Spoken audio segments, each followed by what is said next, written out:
ન્યૂઝમાં આપનું સ્વાગત છે। એલસીબી માલપુર અને મેઘરજ પોલીસની સંયુક્ત કાર્યવાહીમાં 4 આરોપી ઝડપાયા। ખેડૂતો પાસેથી ભાડે લીધેલા ટ્રેક્ટરો સૌરાષ્ટ્રમાં સસ્તા ભાવે વેચી દીધાનો ખુલાસો।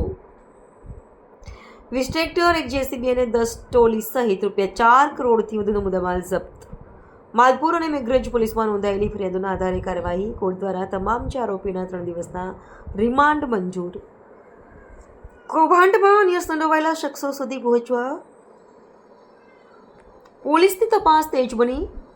અરવલ્લી જિલ્લામાં માલપુર અને મેઘરજ બે પોલીસ સ્ટેશનમાંથી અમને ફરિયાદ મળેલી કે ખેડૂતોના ટ્રેક્ટર જે છે અને ટ્રોલી અને જેસીબી મશીન વગેરે ઇલીગલી ભાડાના નામે લઈ જઈ અને ત્યાં એને અન્ય જગ્યાએ સસ્તા ભાવે વેચી દેવામાં આવે છે અને જ્યારે પછી એ વ્યક્તિ પોતે એ પરત લેવા જાય ત્યારે એને ગોળ ગોળ ફેરવવામાં આવે છે અને એનું ટ્રેક્ટર પરત મળતું કે નથી પૈસા મળતા।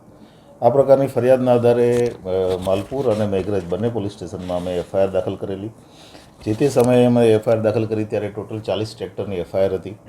પછી એમાં એડિશન થતું ગયું અને એફઆઈઆર દાખલ કર્યા પછી બંને પોલીસ સ્ટેશનની અલગ અલગ ટીમો અને જિલ્લાની એલસીબી આ બધા કામે લાગેલા અને ત્યારબાદ જે અલગ અલગ જગ્યાએથી, કારણ કે આ મોટાભાગના જે ટ્રેક્ટર છે એ સૌરાષ્ટ્રમાં અને આજુબાજુના જિલ્લાઓમાં વેચી દેવામાં આવેલા ઓછા ભાવે, એ અલગ અલગ જિલ્લાઓમાંથી એ બધી રિકવરી કરી છે।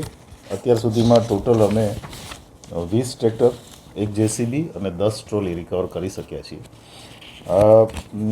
એ સાથે સાથે અમે એમાં ટોટલ 6 આરોપીઓ અત્યાર સુધીમાં અરેસ્ટ કર્યા છે। મુખ્ય આરોપી જે છે એ વિજય, જે પ્રાંતવેલ બાયડનો વતની છે, એની સાથે સહયોગમાં સુનિલ કાળાભાઈ પરમાર, પ્રવીણ મછાર, કનુ ભરવાડ કરીને જે છે એ મુખ્ય આરોપી છે, ઉપરાંત વિપુલ અને કનુભાઈ પાંડો, આટલા આરોપીઓ અત્યાર સુધીમાં અમે અરેસ્ટ કર્યા છે।